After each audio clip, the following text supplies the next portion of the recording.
네, 팩트체크 시작합니다. 오늘은 가짜뉴스 하나를 다룰 텐데 내용부터가 황당합니다.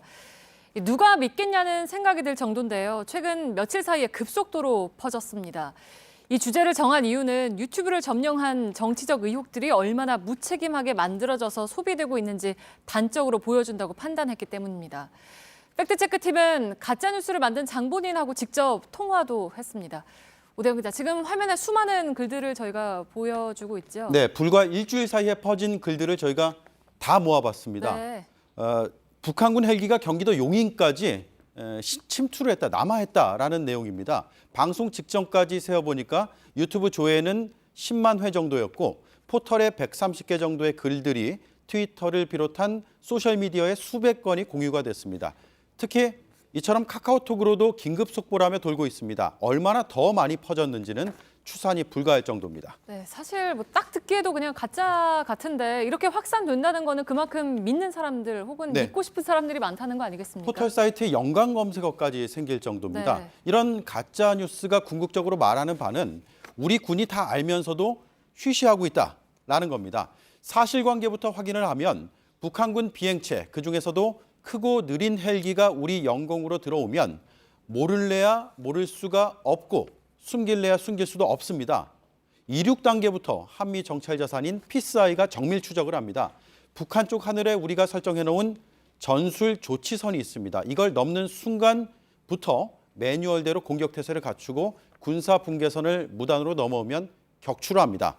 국방부에 확인을 해보니까 북한 비행기는 군사 분계선을 넘어올 수 없다. 넘어오면 즉시 타격한다면서 완전한 거짓 정보라고 답했습니다. 네, 이 정도면 뭐 허위 정보인 걸 넘어서 안보 불안을 부추기려는 의도까지 느껴지는데 대체 누가 이런 걸 만드는 겁니까? 손상대 TV라는 유튜브 채널에서 시작이 됐습니다. 네. 손 씨는 박근혜 전 대통령의 탄핵 반대 집회를 주도했던 인물입니다. 인터넷 매체 뉴스타운의 대표를 맡은 적도 있습니다. 일주일 전 방송 내용 잠깐 보겠습니다.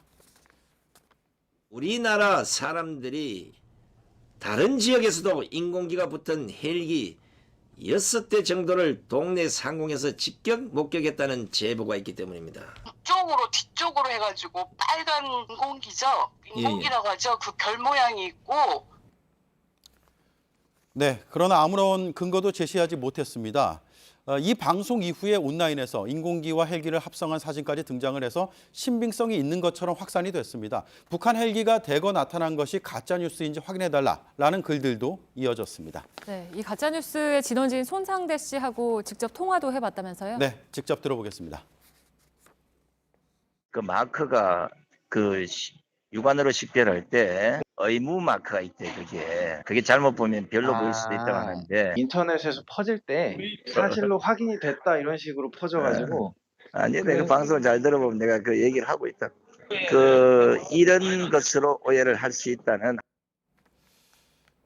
네, 손 씨는 다음 날 15일 육군 의무 후송 헬기 십자가 표시일 수도 있다 이런 식으로 물러섰습니다. 하지만 정작 온라인 공간에서는 기존에 이런 가짜 정보만 유통이 되면서 오늘까지도 퍼지고 있습니다. 한번 확산된 가짜 뉴스를 주워 담기가 얼마나 어려운지를 단적으로 보여주는 사례입니다. 네, 팩트체크 오대영 기자였습니다.